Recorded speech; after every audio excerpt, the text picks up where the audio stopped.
پھر اگر میری طرف سے تمہارے پاس واقعی کوئی ہدایت آئے تو جو میری ہدایت کی پیروی کرے گا تو ان کے لیے نہ کوئی خوف ہوگا اور نہ وہ غمگین ہوں گے، اور جن لوگوں نے کفر کیا اور ہماری آیات کو جھٹلایا وہی لوگ آگ والے ہیں، وہ اس میں ہمیشہ رہنے والے ہیں۔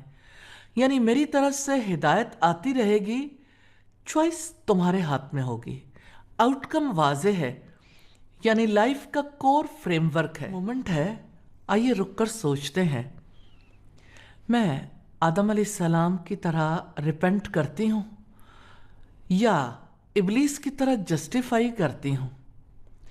میں کن لوگوں میں شامل ہوں؟ ان میں جو ہدایت کو ایکسپٹ کر رہے ہیں، یا ان میں جو اللہ سبحانہ تعالیٰ کی باتوں کو ریجیکٹ کر رہے ہیں؟ کور میسج آف رکوع ہے، یہ رکوع ہمیں یاد دلاتا ہے ہم زمین پر رینڈملی نہیں آئے، ہمیں پرپس کے ساتھ بھیجا گیا ہے۔ مجھے اور آپ کو اللہ سبحانہ تعالیٰ نے ہدایت دی ہے، توبہ کا راستہ دیا ہے، واپس لوٹنے کا دروازہ کھلا رکھا گیا ہے۔ کامیابی اس میں نہیں کہ آپ کبھی نہ گرے، بلکہ اس میں ہے کہ آپ ہر بار اللہ تعالیٰ کی طرف ریٹرن ہو۔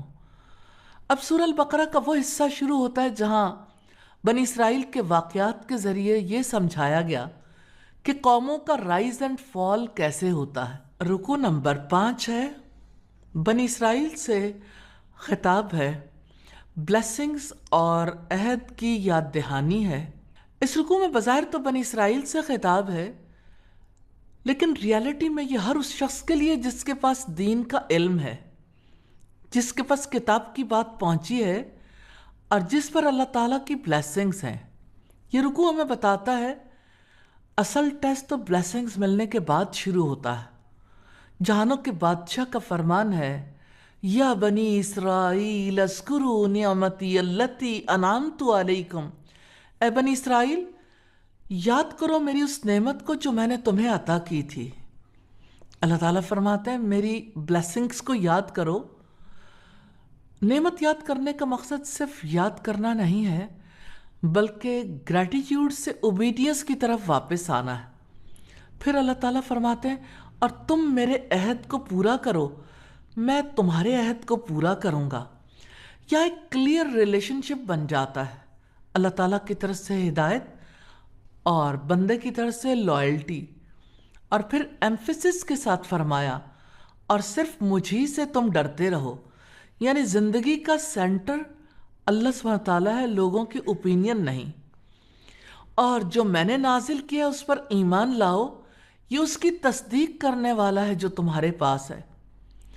پھر 2 اسٹرانگ وارننگز دی ہیں، وَلَا تَكُونُوا أَوَّلَ كَافِرٍ بِهِ، اور تم سب سے پہلے اس کے ساتھ کفر کرنے والے نہ بنو، اور میری آیات کے بدلے تھوڑی قیمت نہ خریدو۔ یہ قیمت آج بھی لی جاتی ہے، ریپوٹیشن، لائکس اور ویلیڈیشن، کمفرٹس، ورلڈلی بینیفٹس، اور ان کے لیے حق کو سافٹ کر کے بتایا جاتا ہے یا سائلنس اختیار کر لی جاتی ہے، اور صرف مجھی سے بس تم ڈرتے رہو۔ وَلَا تَلْبِسُوا الْحَقَّ بِالْبَاطِلِ، اور تم حق کو باطل کے ساتھ نہ ملاؤ، وَتَكْتُمُوا الْحَقَّ وَأَنْتُمْ تَعْلَمُونَ، اور نہ ہی حق کو چھپاؤ حالانکہ تم جانتے ہو۔ یہاں ایک کریٹیکل لیسن ہے، اگنورنس کے ساتھ غلطی کمزوری ہو سکتی ہے، لیکن نالج کے ساتھ ٹروتھ سپریشن بہت ڈینجرس کرائم ہے۔ اور نماز قائم کرو اور زکوٰۃ ادا کرو اور رکوع کرنے والوں کے ساتھ رکوع کرو، یعنی یونٹی، ڈسپلن، دونوں کا اہتمام ضروری ہے۔ رسول اللہ نے اس دین کو عملاً جی کر دکھایا۔ پھر سوال ہے، أَتَأْمُرُونَ النَّاسَ بِالْبِرِّ وَتَنْسَوْنَ أَنفُسَكُمْ، کیا تم لوگوں کو نیکی کا حکم دیتے ہو اور اپنے آپ کو بھول جاتے ہو، حالانکہ تم کتاب کی تلاوت کرتے ہو، تو کیا تم نہیں سمجھتے؟ یہ آیت علماء،